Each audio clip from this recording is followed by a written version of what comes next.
After days of grueling testimony, the Senate Judiciary Committee vote for Supreme Court nominee Judge Ketanji Brown Jackson is set to take place on April 4th. If that vote passes, the nomination will then be presented to the full Senate for a final vote. Judge Jackson would need all 50 votes from Democrats and a tie-breaking vote from Vice President Kamala Harris to join the Supreme Court, unless a Republican also votes for her. If confirmed, she would be the first black woman to hold a seat in the nation's highest court. NBC News Capitol Hill correspondent Vitali joins us now with the latest. Good morning. So the end of the Senate work period is April 8th. Senate Majority Leader Chuck Schumer says he wants to get in the committee vote before that period ends.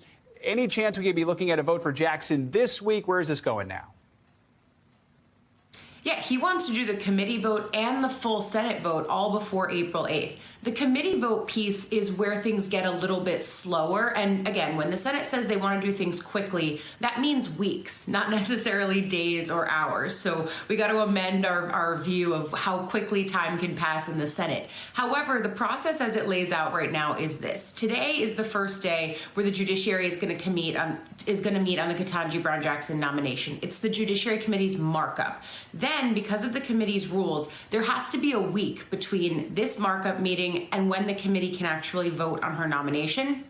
That means Republicans are going to do what they can to slow this down. They are trying to do something over documents being turned over, specifically over sentencing on child pornography cases. Chairman Dick Durbin said last week he wasn't going to let that bog down the process. Nevertheless, what it's looking like is this Monday, the 28th, is the markup. Next Monday, the 4th, is the actual Judiciary Committee vote to send her to the full Senate floor. And then, hopefully, the Democrats hope, over the course of that week, they will do at some point the full Senate vote, thusly confirming her to the court if they have all 50 Democrats on board, which at this point it's looking like they do. Yeah, let's talk more about that. I mean, we know Senators Manchin and Kyrsten Sinema have stalled other parts of President Biden's agenda in the past. Doesn't look like it this time around. What are we hearing from them?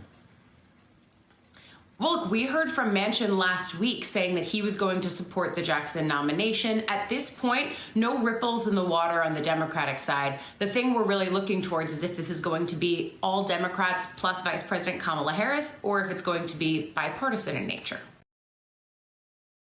Thanks for watching our YouTube channel. Follow today's top stories and breaking news by downloading the NBC News app.